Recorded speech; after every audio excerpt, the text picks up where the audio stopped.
Thunder rolled across the vast Montana sky as Abigail Whitman clutched her daughter's small hand, both of them drenched to the bone on the muddy main street of Silver Creek. The year was 1878, and Abigail had just buried what remained of her dreams alongside her husband's body 3 days prior. The 5-year-old beside her, Emma, looked up with wide eyes that reminded Abigail too much of James' eyes that trusted her completely to make everything right again, even though their world had collapsed when the mine explosion took him.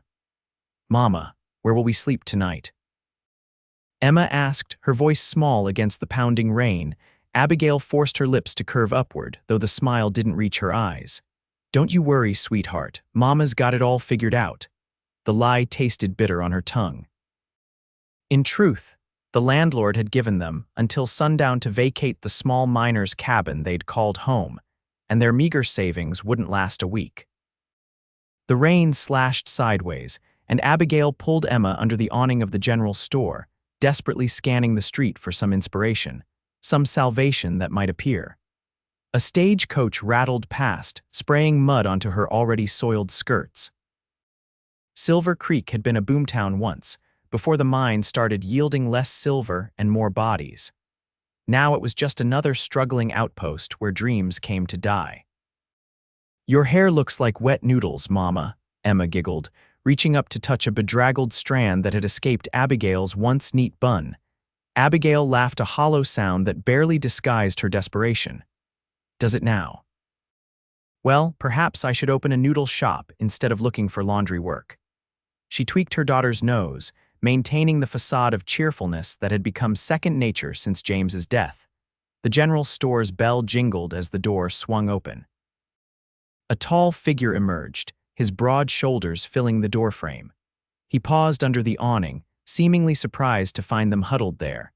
His face was partially obscured by the wide brim of his hat, but Abigail could see a strong jawline covered with several days' worth of stubble.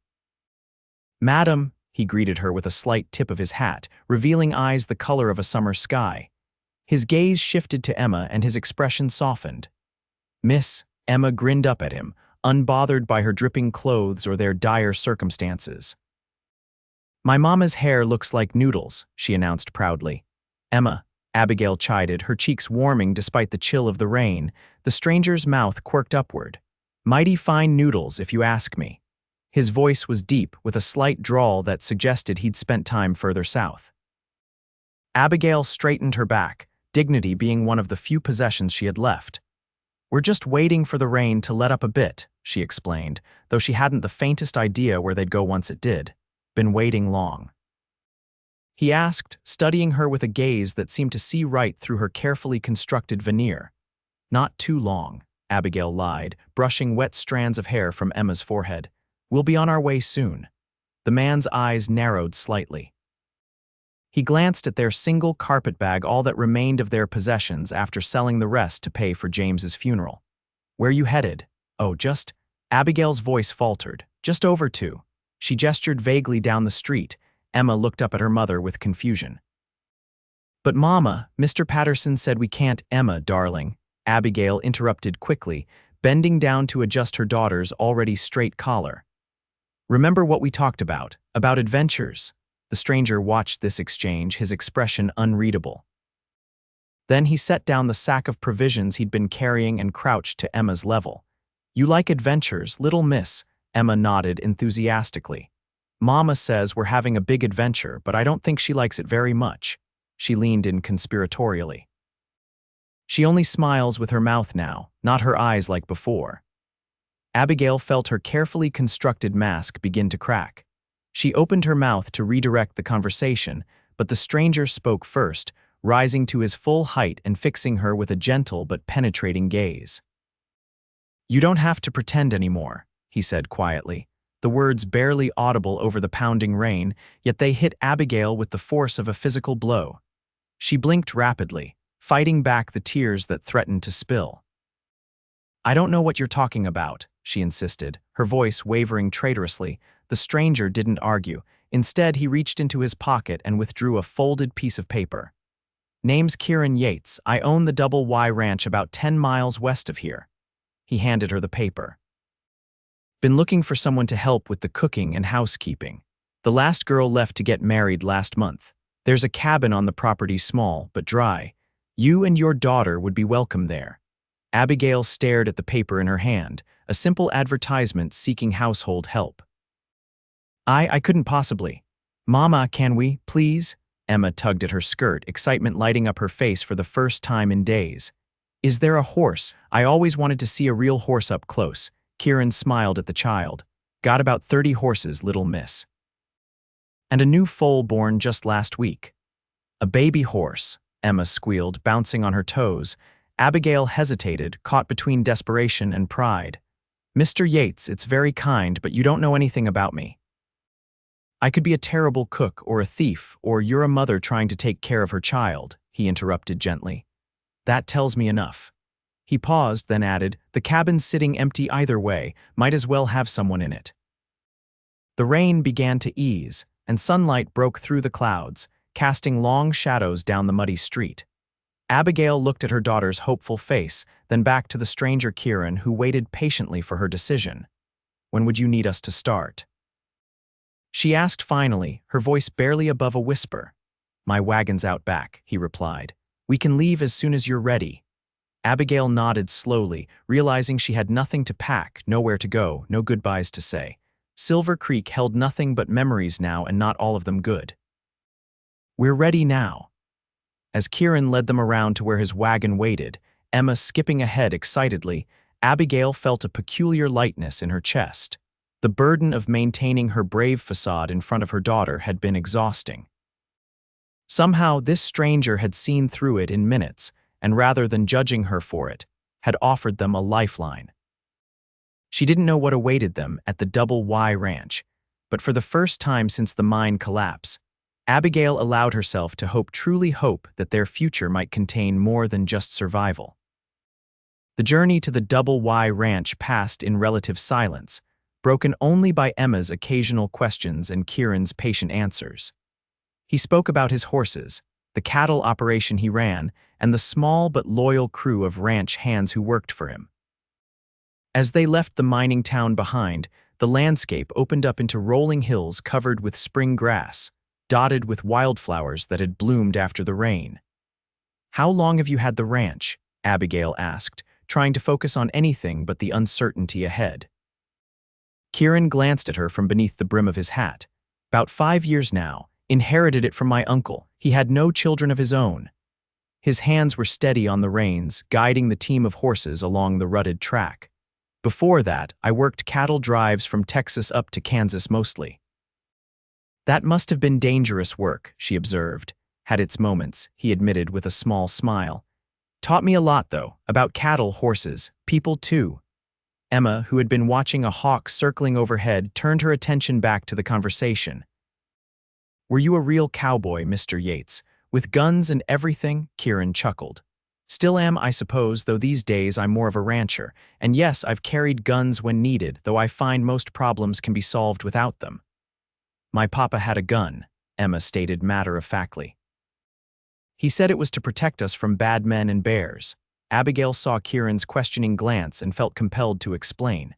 "My husband, James, he died in a mine collapse 3 days ago."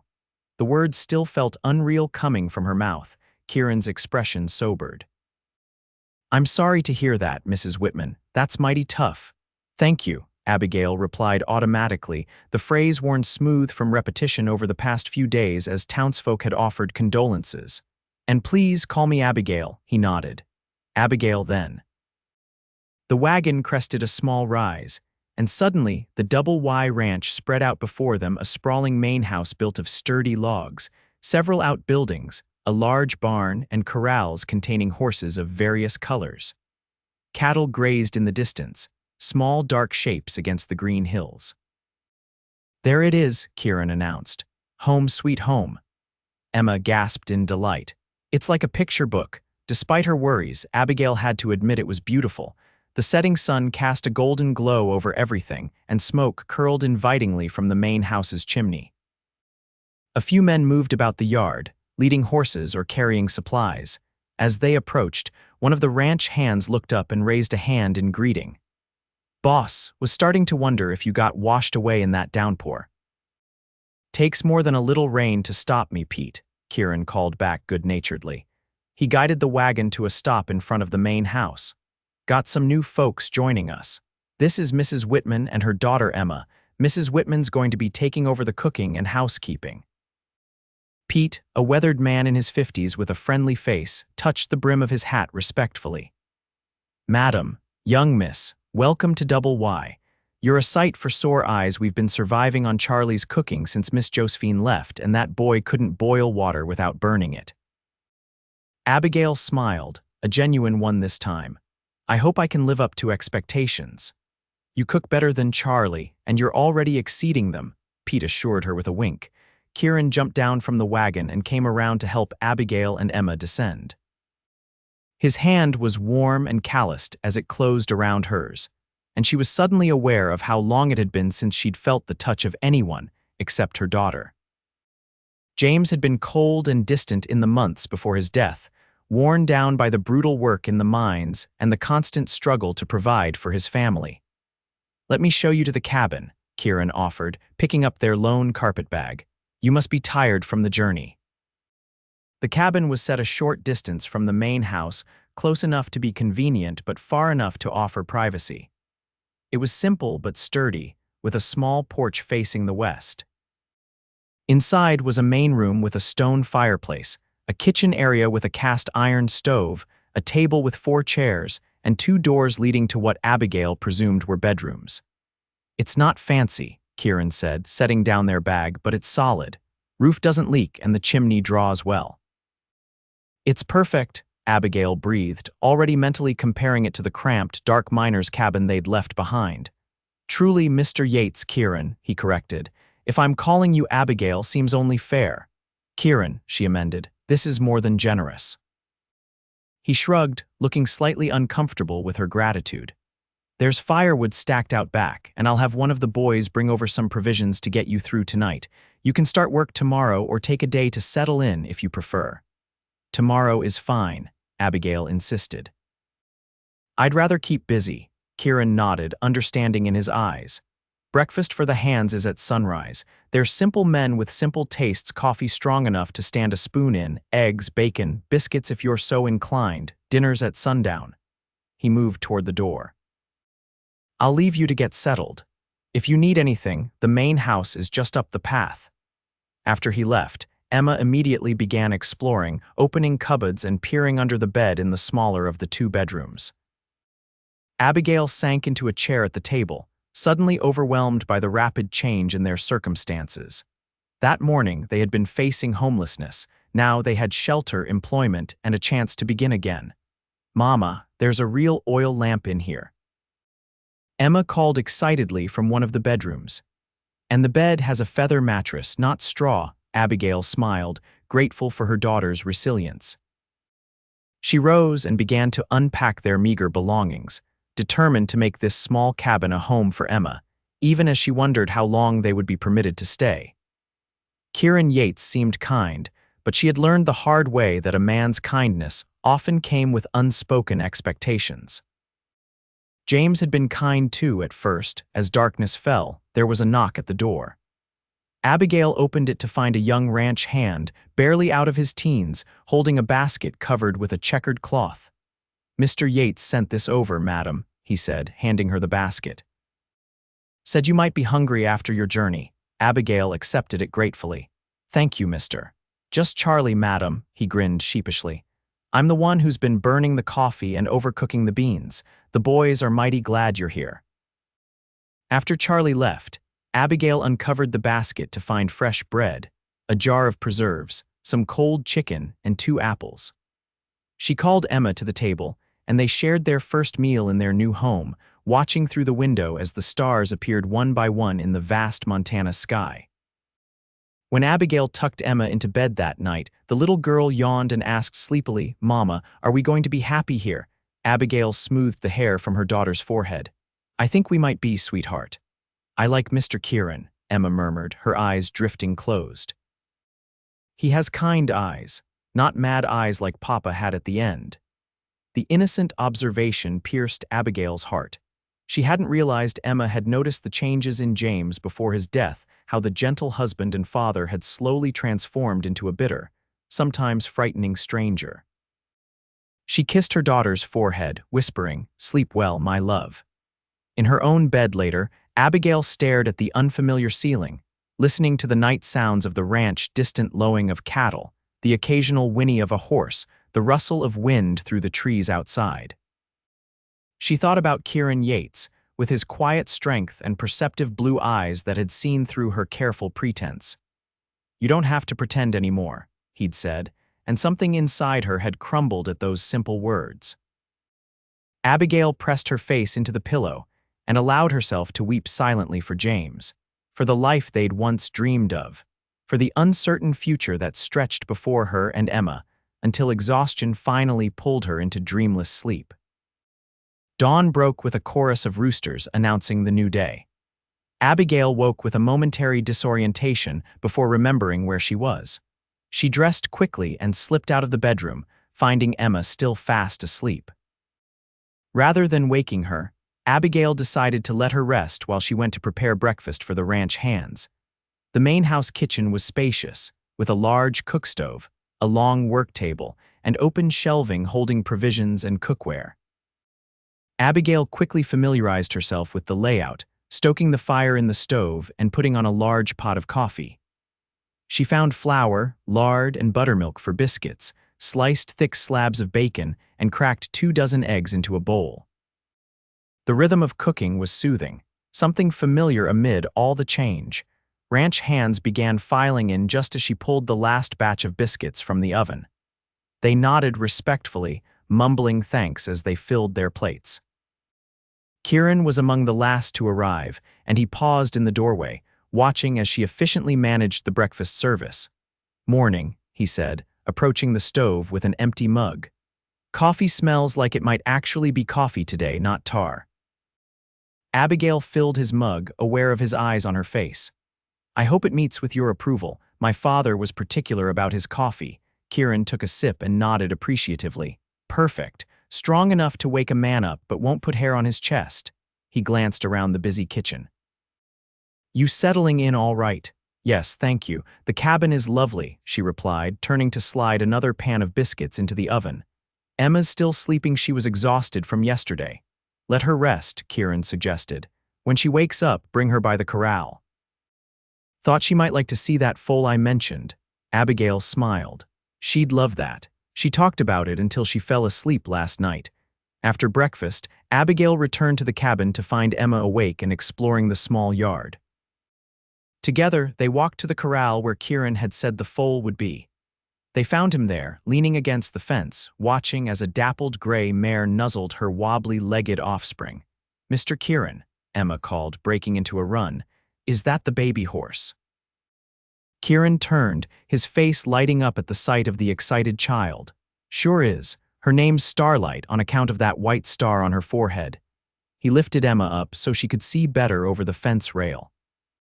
Abigail watched her daughter's face glow with wonder as the foal pranced around its mother on spindly legs.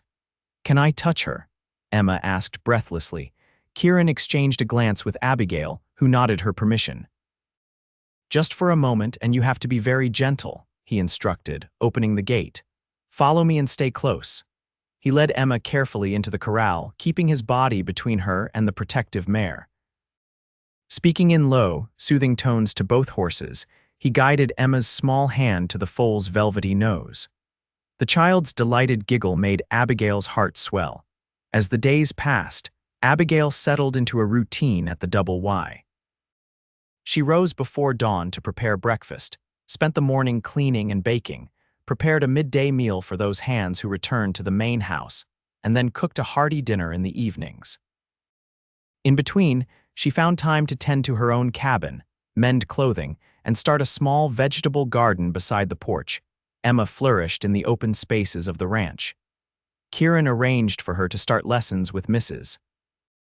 Prescott, the wife of a neighboring rancher who taught several local children in a makeshift schoolroom 3 days a week.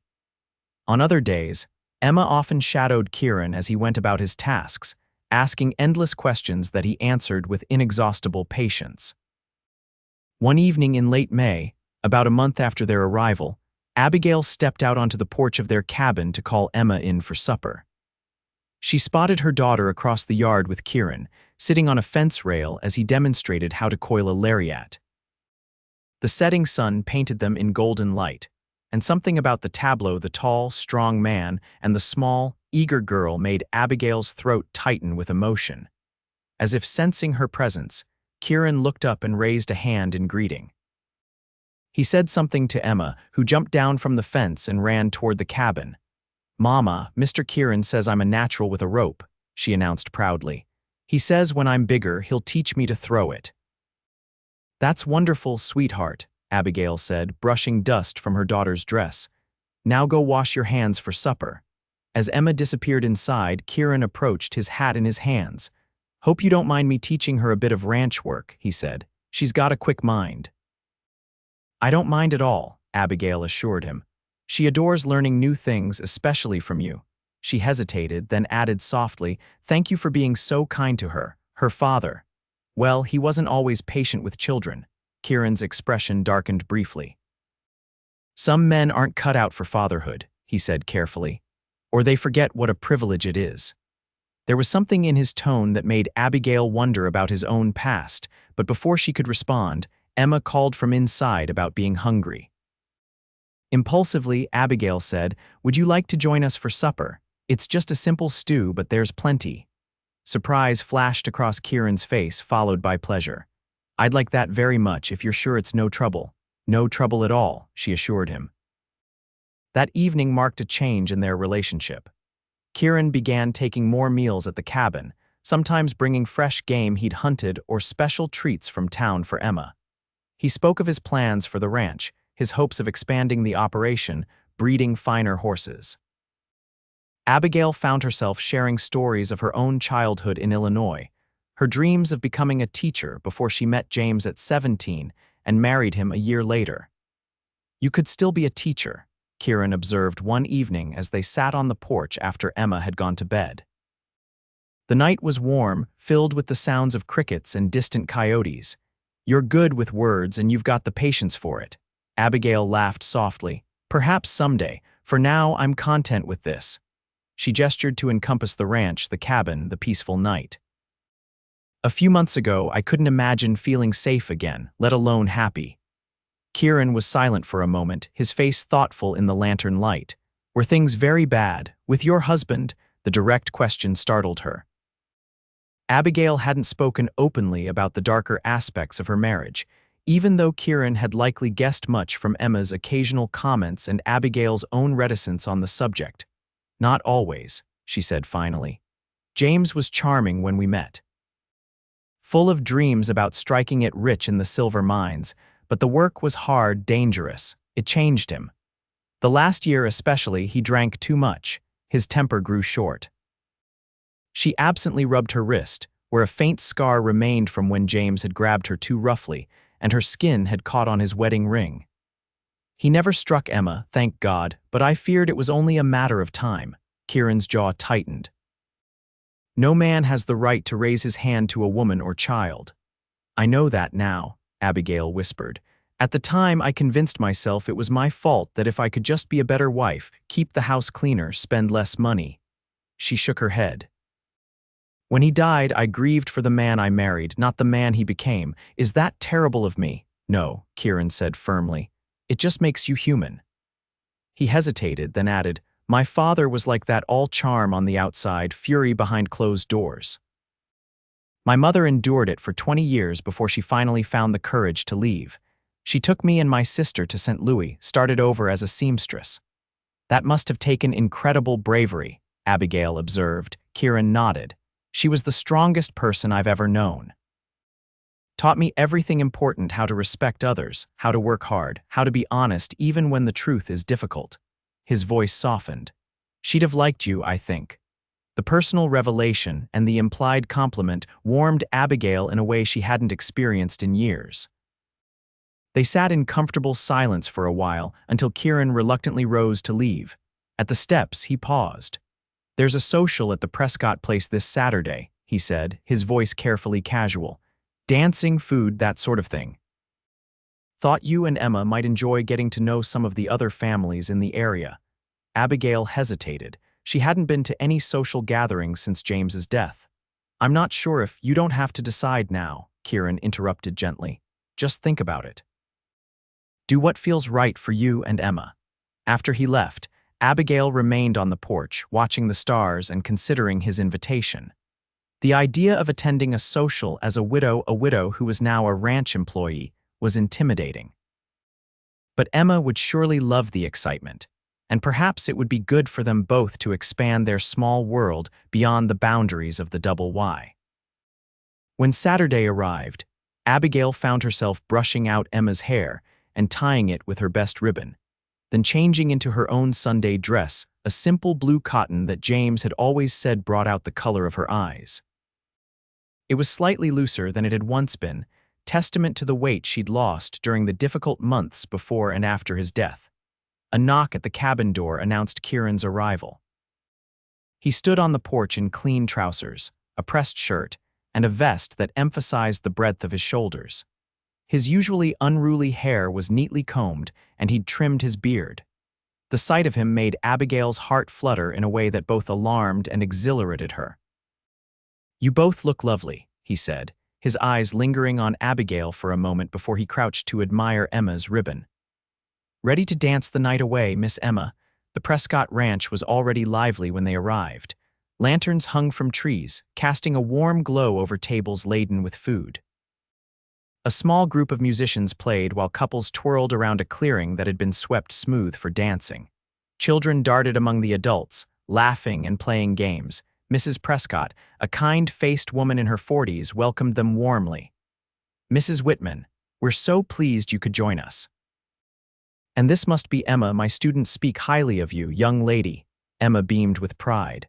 "Thank you, madam. I like school very much. Go on and find your friends," Mrs. Prescott encouraged. "I believe they're playing a game of tag by the big oak tree." As Emma ran off, Mrs. Prescott turned her attention to Abigail and Kieran. "It's good to see you brought a date, Kieran. The single ladies of the county were beginning to think you'd never court again after Eliza." Abigail felt heat rise to her cheeks, even as curiosity sparked at the mention of another woman's name. Kieran cleared his throat, looking uncomfortable. "Mrs. Whitman works for me, Sarah. I'm just being neighborly, showing her around." "Of course," Mrs. Prescott replied with a knowing smile that suggested she didn't believe him for a moment. "Well, enjoy yourselves. The punch is over there, and there's plenty of food on the tables." As she moved away to greet other guests, Abigail glanced questioningly at Kieran. "Eliza," he sighed, guiding her toward the refreshment table. Sarah never could mind her own business. He handed Abigail a cup of punch before continuing. "Eliza and I were engaged about 3 years ago. She changed her mind a week before the wedding, ran off with a railroad man who promised to take her to San Francisco." "I'm sorry," Abigail said sincerely. "That must have been painful." Kieran shrugged. "At the time, it felt like the end of the world. Looking back, I can see we wouldn't have made each other happy. She wanted city life, fine clothes, parties. I've always been happiest with open sky above me and good earth under my feet." Before Abigail could respond, the music changed to a lively reel and Kieran's expression lightened. "Would you care to dance, Mrs. Whitman?" She hesitated. "I haven't danced in years. I'm sure I've forgotten how." "It'll come back to you," he assured her, offering his hand. "And if not, I promise not to complain about stepped on toes." The dance floor was crowded, but Kieran found them a space among the whirling couples. His hand at her waist was gentle but secure, guiding her through the steps with unexpected grace for such a tall man. At first, Abigail concentrated fiercely on not stumbling, but gradually, the music and movement began to feel natural again. She found herself smiling, truly smiling, as they spun through the figures of the dance. "See, your feet remember," Kieran said, his blue eyes warm with approval. They danced 3 more sets before taking a break to catch their breath and check on Emma, who was playing happily with the other children. Throughout the evening, Abigail was introduced to neighboring ranchers, their wives, and the few townspeople who had made the journey from Silver Creek. "So you're the one who finally tamed Kieran's kitchen," remarked the wife of a cattle buyer. The last time I dined at Double Y, the biscuits could have been used as horseshoes, Abigail laughed. I can't take all the credit. The men are grateful for anything that isn't burned. As the night progressed, she noticed how respected Kieran was among his peers. Men sought his opinion on cattle prices and breeding strategies. Women cast speculative glances between him and Abigail, clearly wondering about the nature of their relationship. Abigail herself wasn't sure what to think. Kieran was her employer, and she was a recent widow with a young child. Yet there was something undeniable growing between them, a comfortable companionship that increasingly felt like it might become something more. The musicians began a slower waltz as the evening wound down. Emma had fallen asleep on a bench, along with several other exhausted children. Kieran nodded toward the dance floor. One more before we head back. This dance was different, more intimate, with Kieran's hand resting lightly against the small of her back as they moved in perfect synchronization. Abigail was acutely aware of his closeness, the clean scent of soap and leather that clung to him, the steady rhythm of his breathing. "Thank you for convincing me to come tonight," she said softly. "It's been wonderful." "You deserved a night of enjoyment," he replied. "You work harder than any two people I know." "It doesn't feel like work when it's appreciated," she admitted. "You've given Emma and me so much more than employment, Kieran. You've given us a home, safety, hope." His eyes darkened with an emotion Abigail couldn't quite identify. "You've brought something to Double Y that was missing before life, warmth.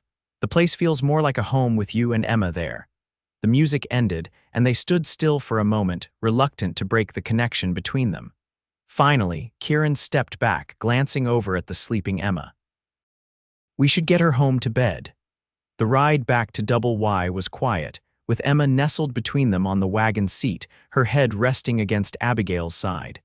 The night was clear, the stars impossibly bright against the velvet darkness.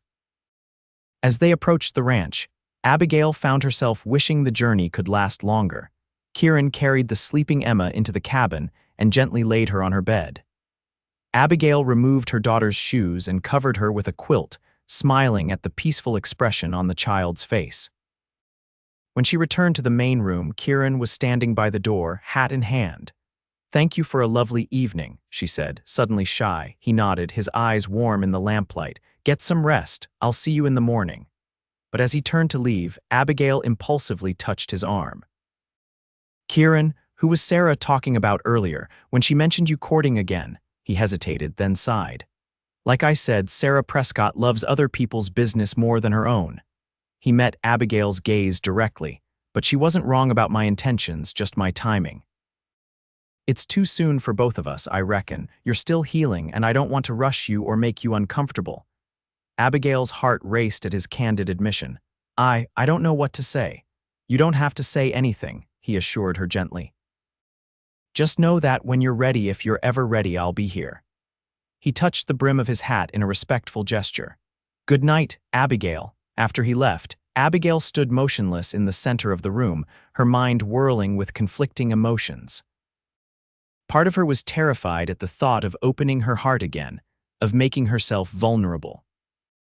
But another part, a part that grew stronger each day, yearned for the connection she felt with Kieran, for the possibility of a future built on mutual respect and genuine affection, rather than desperate dependence. She moved to the window, watching his tall figure walk up the path toward the main house, and wondered what kind of woman she was becoming, a woman who could perhaps, someday, love again without fear. The summer unfolded in a tapestry of golden days. The Double Y prospered under Kieran's management, with calves growing strong and the horse breeding program gaining recognition throughout the territory.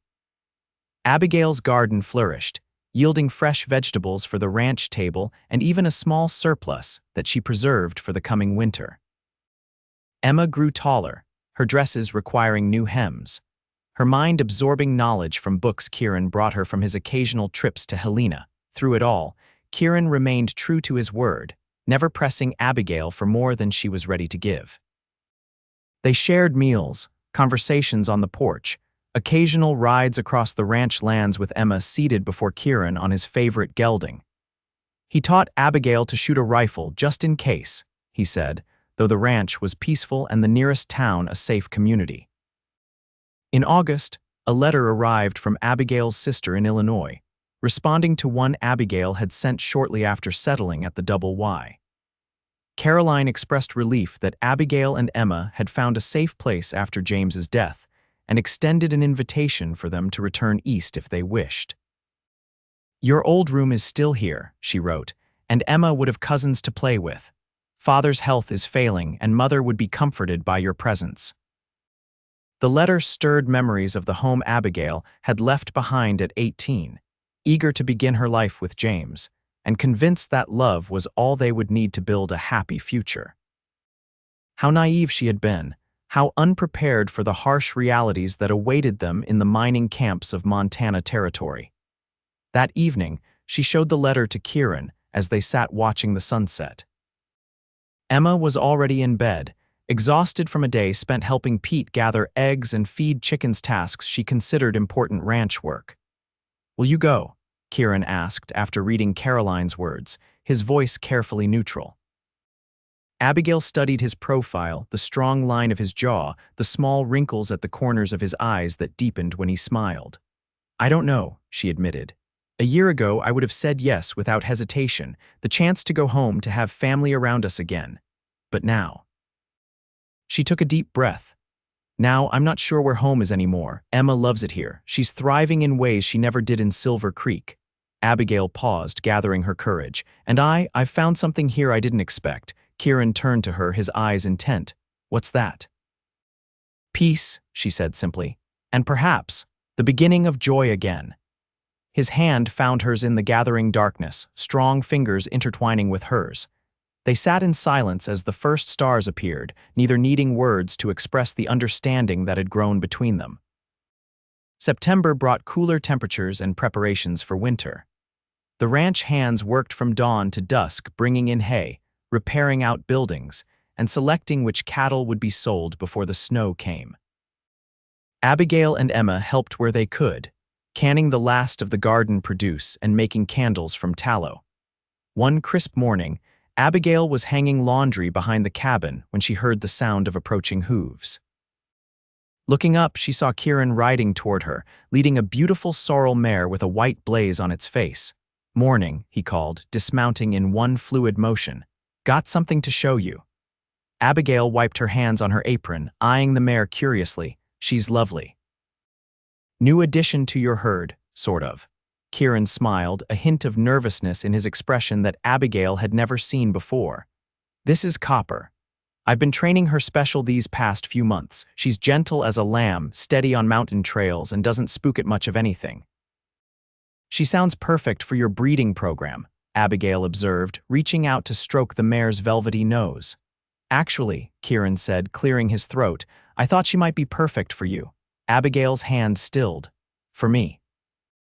"But I don't—" "You've mentioned wanting to learn to ride properly," he reminded her. "Can't be dependent on others to take you places forever. A woman should have her own means of getting around." The thoughtfulness of the gesture left Abigail momentarily speechless. In her marriage to James, gifts had been rare and usually practical necessities rather than items chosen with her preferences in mind.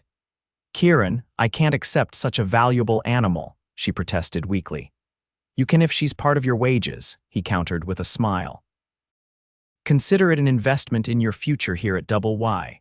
He paused, then added more softly, "If that's what you want, of course."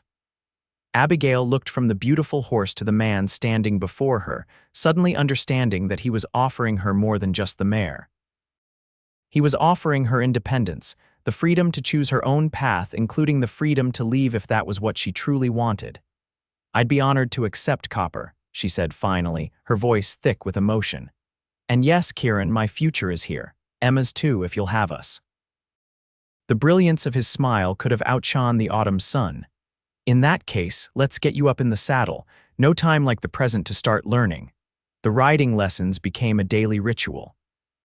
Kieran was a patient teacher, and Abigail proved to be an apt pupil, quickly progressing from nervous wobbling to confident trotting around the corral. Emma watched with fierce pride, announcing to anyone who would listen that her mama was going to be the best lady rider in all of Montana Territory. By October, Abigail felt comfortable enough to accompany Kieran on short rides around the ranch property. They would set out after breakfast, while Emma was at her lessons with Mrs. Prescott, returning in time for Abigail to prepare the midday meal. These hours together, away from the bustle of the ranch, allowed their relationship to deepen in ways that might not have been possible otherwise. Kieran spoke of his dreams for the future, expanding the ranch, perhaps adding sheep to the operation, building a larger house someday. Abigail shared stories of her childhood, her brief time as a schoolteacher's assistant before her marriage, her hopes for Emma's education. One golden afternoon, they paused at the crest of a hill overlooking the ranch. The valley spread below them, the buildings of Double Y nestled against the backdrop of distant mountains already dusted with early snow. Autumn colors painted the landscape in shades of gold, russet, and bronze. "It's beautiful," Abigail breathed, taking in the panorama. "I never knew Montana could be so. Feels like home now, doesn't it?" Kieran asked quietly. She nodded, unable to find words for the sense of belonging that had gradually taken root in her heart. This land, these mountains, this man beside her, they had become as essential to her as breathing. Kieran dismounted and came to help her down from Copper. His hands lingered at her waist a moment longer than necessary, and when she looked up, his expression was serious. "I've been thinking about your sister's letter," he said. "About your family back east." Abigail tilted her head, puzzled by this unexpected topic.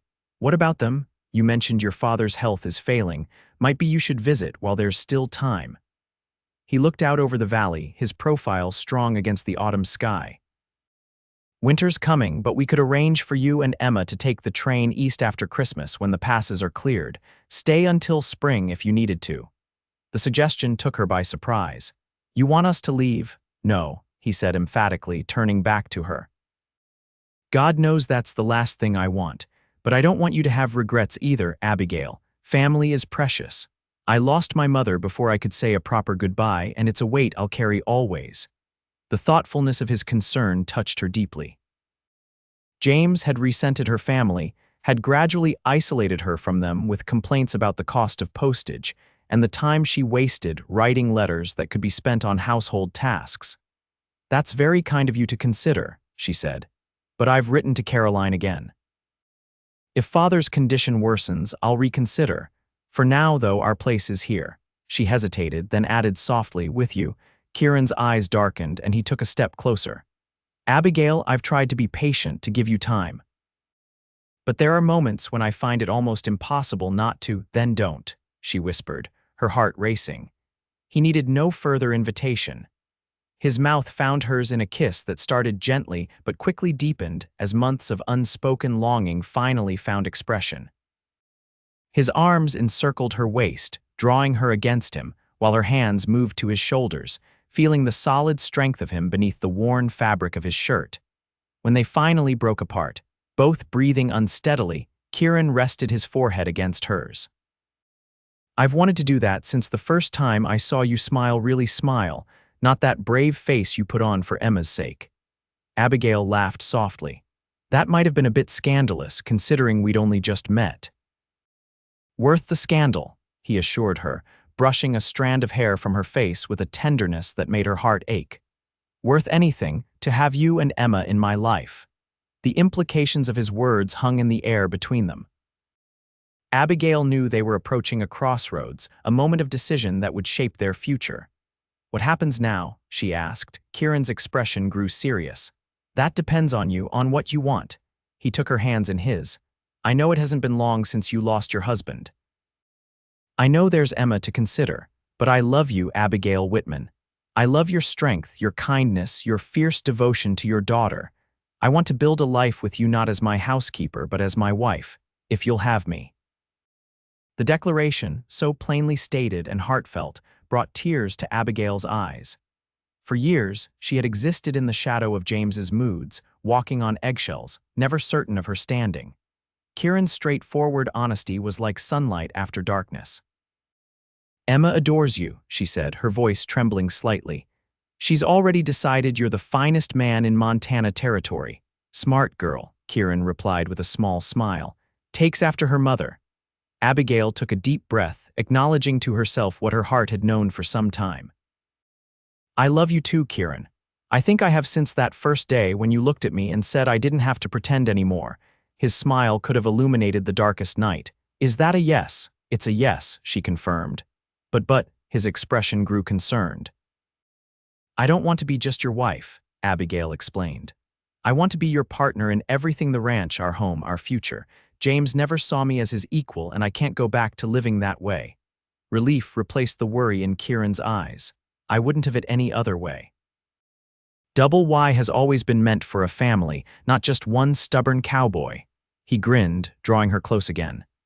Besides, you've already proven you can manage the place better than I ever could.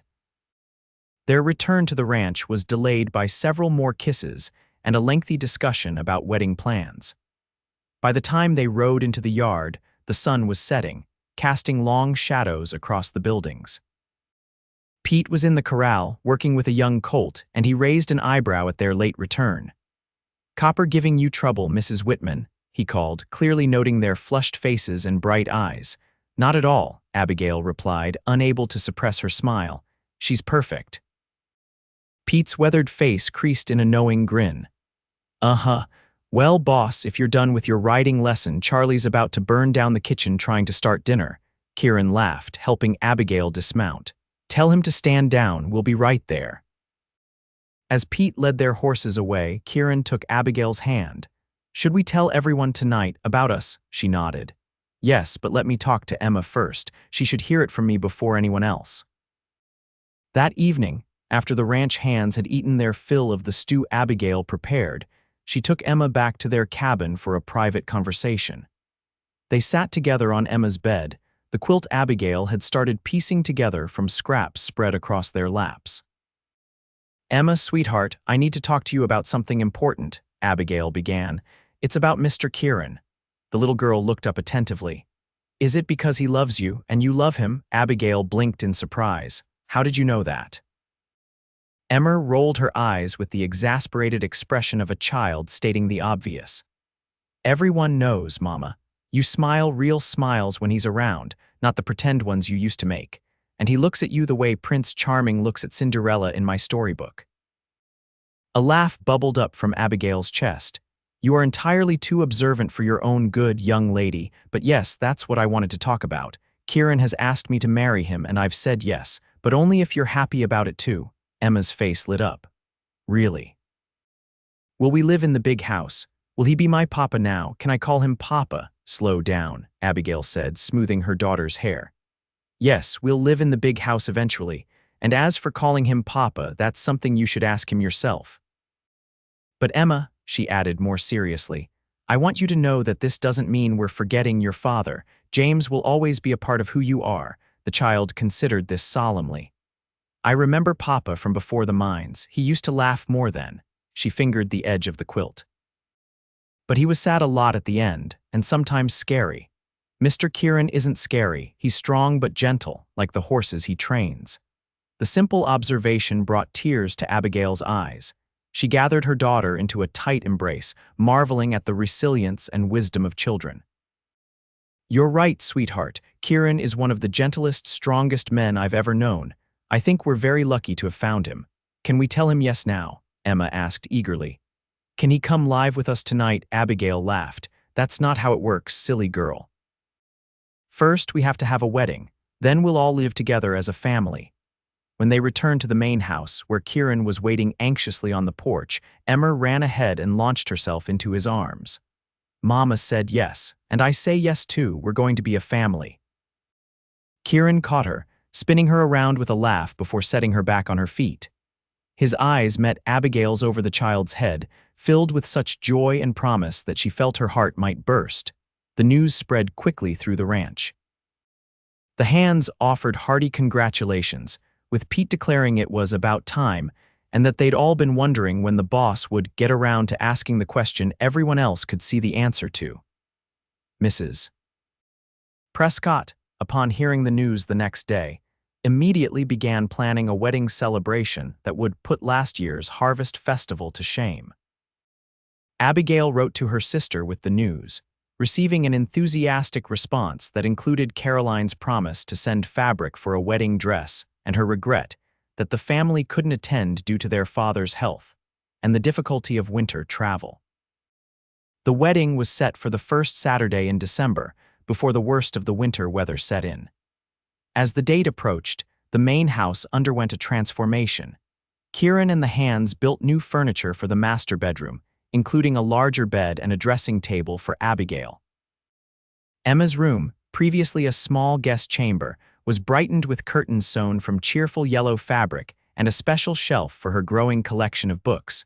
The morning of the wedding dawned clear and cold, the world outside blanketed in fresh snow that sparkled in the winter sunlight. Mrs. Prescott and several other neighboring women arrived early to help Abigail dress in the simple but elegant gown she had created from the fabric Caroline sent. Emma, beside herself with excitement, wore a new dress of deep blue that matched her James's eyes, though Abigail found it didn't pain her to notice the resemblance anymore. "You look like a princess, Mama," Emma declared as Mrs. Prescott arranged the last of the winter roses in Abigail's hair. The ceremony took place in the main house, which had been decorated with evergreen boughs, red berries, and candles that cast a warm glow over the gathered guests. The local preacher, who traveled a circuit of ranches and small settlements, officiated. Kieran, standing tall and handsome in a new suit, watched with undisguised adoration as Abigail walked toward him on Pete's arm, Emma preceding them with a basket of dried flower petals. Their vows were simple and heartfelt, promises to honor, cherish, and stand by one another through whatever life might bring. When the preacher pronounced them husband and wife, Kieran's kiss was gentle but filled with promise, drawing good-natured cheers from the ranch hands and delighted giggles from Emma. The celebration continued well into the evening, with music, dancing, and enough food to feed twice the number of guests.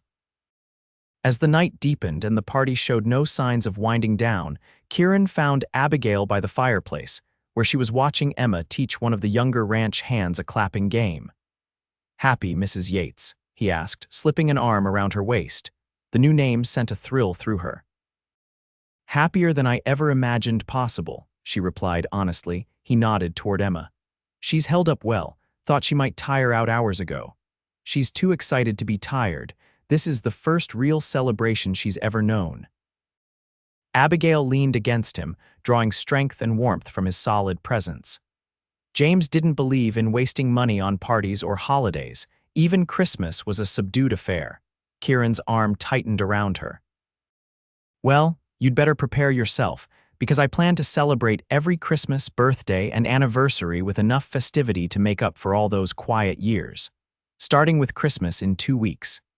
As if on cue, Emma looked up and spotted them, her face lighting with joy as she ran over. "Papa, will you dance with me again? Mrs. Prescott says there's going to be one more song before the little children have to go to bed." The title spoken for the first time caught Kieran by surprise. He glanced at Abigail, who nodded encouragingly, her eyes bright with unshed tears. Kneeling to Emma's level, he took her small hands in his. "I would be honored to dance with you, Emma," he said, his voice rough with emotion, "and I'm honored that you would call me Papa." The child threw her arms around his neck. "Mama said I should ask you first, but I knew you wouldn't mind. You've been like a real papa to me since we came here." Over Emma's head, Kieran's eyes met Abigail's, a silent communication of shared love and commitment to this child who had brought them together. In that moment, Abigail knew with absolute certainty that the pretense was truly over the brave face she had worn for so long, the fear that had been her constant companion, the doubt about her own worth. In its place was something real and lasting, a family forged not from obligation or dependency, but from choice and mutual respect. Later that night, after the guests had departed and Emma was fast asleep in her new room, Abigail stood by the bedroom window, gazing out at the moonlit landscape of Double Y Ranch, her home, her future. Kieran's reflection appeared behind her in the glass as he approached, his hands coming to rest gently on her shoulders. "What are you thinking about, looking so serious on our wedding night?" he asked softly. She turned to face him, reaching up to trace the beloved contours of his face. I was thinking about that day in Silver Creek when you found Emma and me huddled under the store awning, how desperate I was, how afraid. Kieran caught her hand, pressing a kiss to her palm. And now, I'm not afraid anymore, she whispered. Not of the future, not of loving you, not of anything. His smile was tender as he drew her into his arms. Good, he murmured against her hair, because I plan to spend the rest of my life making sure you never have reason to be afraid again. And as his lips found hers in a kiss that sealed their new beginning, Abigail knew that the brave smile she had maintained for Emma's sake had been replaced by genuine joy, a joy that would only deepen with the passing years, the growing of their family, and the love that had found them when they needed it most. Spring came early to the Double Y Ranch in 1879. March winds gave way to April showers, and by May, the hills were carpeted with wildflowers in a riot of colors. The cattle grew fat on lush grass, the mares dropped healthy foals, and the vegetable garden Abigail tended beside the main house promised a bountiful harvest. Life as Kieran's wife had brought changes Abigail could scarcely have imagined during those dark days in Silver Creek. No longer responsible for cooking for the entire ranch, they had hired a young widow from town for that position. She divided her time between managing the household, assisting with the ranch accounts, and teaching Emma alongside the other children who now gathered 3 times a week in a small schoolhouse Kieran had built on the property. The transition hadn't been without challenges. After years of struggling to survive, Abigail found it difficult to accept that she didn't need to work from dawn until dusk to prove her worth. Kieran had been patient, gently reminding her that she was his wife and partner, not his employee, and that taking time for herself wasn't laziness but necessity. A horse that's never rested can't run far, he'd told her one evening when he found her mending shirts long after she should have been in bed. Same goes for people, especially stubborn ones who don't know when to stop. Gradually, she'd learned to balance work with leisure, to ride copper for pleasure, not just errands, to read books from Kieran's growing library, to sit on the porch and simply watch the sunset without feeling guilty about wasted time. Emma flourished under their joint care. Always a bright child, she blossomed with access to books, education, and the unconditional love of 2 parents. Kieran taught her to ride her own pony, to identify animal tracks, to whittle simple shapes from wood. Abigail taught her to read music, to sew, to identify the wild herbs that grew along the creek banks. Together, they created a childhood far removed from the grim existence of the mining camp. One warm evening in late May, Abigail sat on the porch swing, a half-finished letter to her sister in her lap. Emma was spending the night at the Prescotts, having become fast friends with their youngest daughter. The ranch was peaceful, the day's work done. The hands gathered around their own fire near the bunkhouse where the sound of a harmonica drifted on the evening breeze. Kieran emerged from the barn, his shirt sleeves rolled up, hands still damp from washing. He climbed the porch steps and settled beside her on the swing, pressing a kiss to her temple.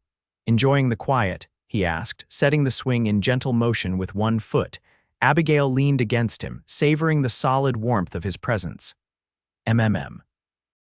Though I miss Emma's chatter more than I expected, the house feels empty without her. She'll be back tomorrow, full of stories about whatever mischief she and little Jane Prescott found, he grinned, and probably with pockets full of interesting rocks and leaves if I know our girl. Our girl, Abigail repeated softly. The phrase still filled her with wonder, the easy way Kieran had embraced fatherhood, the natural bond that had formed between him and Emma. She asked me yesterday if she could have a brother or sister soon. Apparently Jane has 3 and Emma feels she's falling behind. Kieran's arm tightened around her shoulders. Did she now? And what did you tell her? Abigail felt a blush warm her cheeks. I told her that such things are in God's hands, but that we would certainly welcome a brother or sister for her if we were so blessed. A diplomatic answer, he approved. Then, more hesitantly, is that something you want, Abigail, more children? She turned to look at him directly, surprised by the uncertainty in his voice. Of course, don't you? More than anything, he admitted. I just wasn't sure if James's treatment of you might have made the idea of another pregnancy frightening. The perceptiveness of his concern touched her deeply. It was true that James had been at his worst during her pregnancy, with Emma resentful of the expense, the changes to her body, the attention she required. The memory of those dark months had lingered, tainting what should have been a joyful time. With James, everything felt like a burden to him, including Emma before she was even born, Abigail said carefully. But with you, Kieran, everything feels like a gift, like a blessing we share. She took his hand, placing it over her abdomen with a smile that held both shyness and joy. Including this, it took a moment for her meaning to register. When it did, Kieran's eyes widened, his expression transforming from confusion to wonder. Abigail, are you saying? She nodded, laughing as he pulled her into an embrace so enthusiastic that the swing rocked precariously. I wasn't completely certain until this week, but yes, if my calculations are correct, we should welcome a new Yates around Christmas time. Kieran's face reflected such pure happiness that Abigail felt tears spring to her eyes. This was how it should have been the first time, this uncomplicated joy, this shared excitement for the future. A Christmas baby, he marveled, his hand returning to rest gently on her still flat abdomen. Boy or girl, doesn't matter a whit to me, just healthy and strong like their mama. And kind and honorable like their father, Abigail added softly. They sat together as twilight deepened into night, discussing names, making plans, imagining their family's future. When the evening grew cool, Kieran lifted Abigail into his arms despite her laughing protests that she was perfectly capable of walking, and carried her inside to their bedroom. Later, as they lay together in the darkness, Kieran's hand resting protectively over the new life growing within her, Abigail reflected on the journey that had brought her to this moment. From the desperate widow huddled in the rain with her frightened child to the confident woman she had become, loved, respected, secure in her place in the world. What are you thinking? Kieran murmured, his voice drowsy. About masks, she replied. About how exhausting it is to wear one, and how grateful I am that you saw through mine that very first day. He pressed a kiss to her shoulder. Wasn't hard to see. Your eyes gave you away too sad for the smile you were wearing. You told me I didn't have to pretend anymore, she remembered. It was like someone finally seeing me, the real me, after I'd been invisible for so long. You were never invisible to me, Kieran said firmly. From that first moment, you were the only thing I could see clearly. The months passed in a gentle rhythm of seasons and daily life. Summer's heat gave way to autumn's crisp air, and Abigail's body changed with the landscape, her belly growing round as the harvests were gathered in. Kieran's protectiveness increased with her pregnancy, though he was careful never to smother her independence or treat her as fragile. Emma approached the idea of a new sibling with characteristic enthusiasm, helping Abigail prepare the nursery and proudly announcing to anyone who would listen that she was going to be the best big sister in the whole territory. She took her responsibilities seriously, reading books to Abigail's belly and solemnly explaining to the baby about important matters like how to pet a horse properly and why mud pies weren't actually for eating. As December approached, bringing with it the promise of snow and the anticipated arrival of their child, Kieran hired additional help around the ranch to ensure Abigail wouldn't be overburdened. A young woman from town came to assist with housekeeping and cooking, and Mrs. Prescott took over full responsibility for the children's schooling until Abigail was ready to return to teaching. The baby, however, had timing of its own. 2 weeks before Christmas, during a gentle snowfall that blanketed the ranch in pristine white, Abigail felt the first contractions begin. By evening, she was in active labor, with Mrs. Prescott and the wife of one of the ranch hands attending her while Kieran paced anxiously outside the bedroom door, only entering when summoned to provide support or assistance.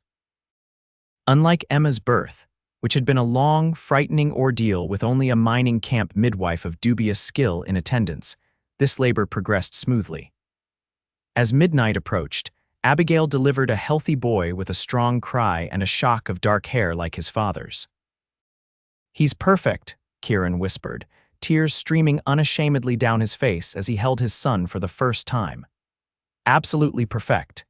They named him William James Yates, William after Kieran's father, James in memory of Emma's father.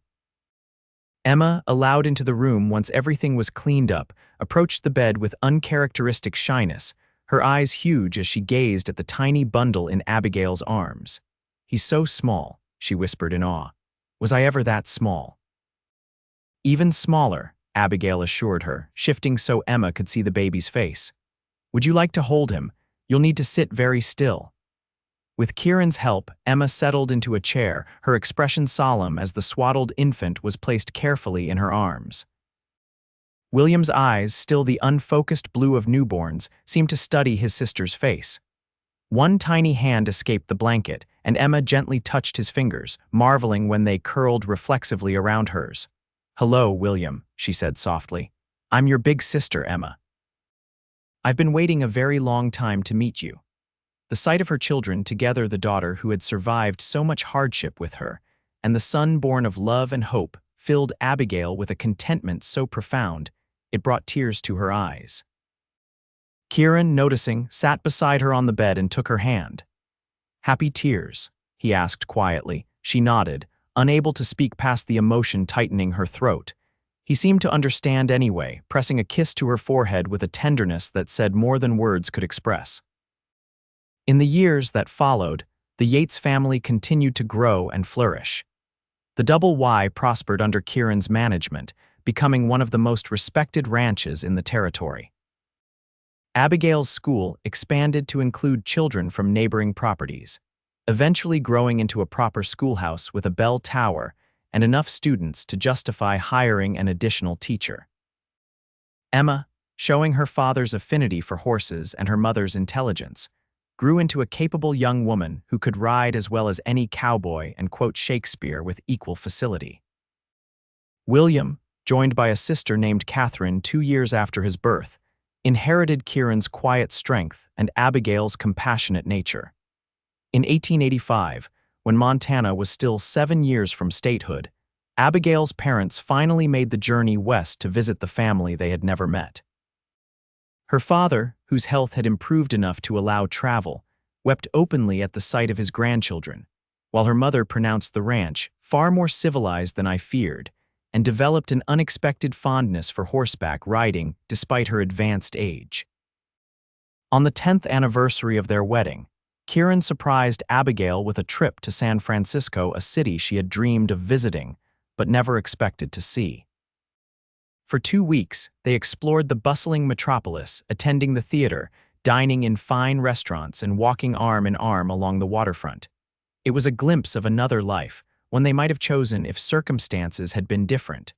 "Do you ever wish for this?" Abigail asked as they stood on the balcony of their hotel room, watching the lights of the city twinkle below. The excitement, the culture, the convenience of city living, Kieran considered the question seriously, as he did all questions she posed. "There are aspects that appeal," he admitted.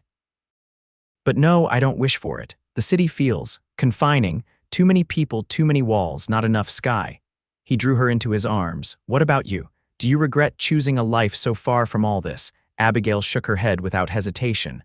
"Not for a moment. The ranch is where we built our life together, where our children are growing up strong and free. It's where I found myself again, after being lost for so long." Their return to Double Y was joyful, the children rushing to meet them with stories of all that had happened in their absence. That night, after the household had settled into sleep, Abigail found Kieran on the porch, gazing up at the stars that seemed close enough to touch in the clear Montana sky. "I've been thinking," he said as she joined him, wrapping a shawl around her shoulders against the evening chill. "About that day in Silver Creek, how close we came to never meeting." Abigail leaned against him, feeling the steady beat of his heart. "If you hadn't stopped at the general store in that exact moment, or if you'd chosen another doorway to shelter under. Or if Emma hadn't mentioned my noodle hair," she added with a laugh. Kieran smiled at the memory. "That child has always had perfect timing." His expression grew more serious. "Do you remember what I said to you? You don't have to pretend anymore," Abigail quoted softly. Words that changed everything. He nodded, drawing her closer. I meant them then, and I mean them now. No masks between us, Abigail. No pretending to be anything other than exactly who we are. No pretending, she agreed, raising her face to his for a kiss that held the promise of all the years still before them, years of challenges and joys, of children growing and seasons changing, of a love that had begun with a moment of honest recognition in the rain and would continue steadfast and true through whatever life might bring.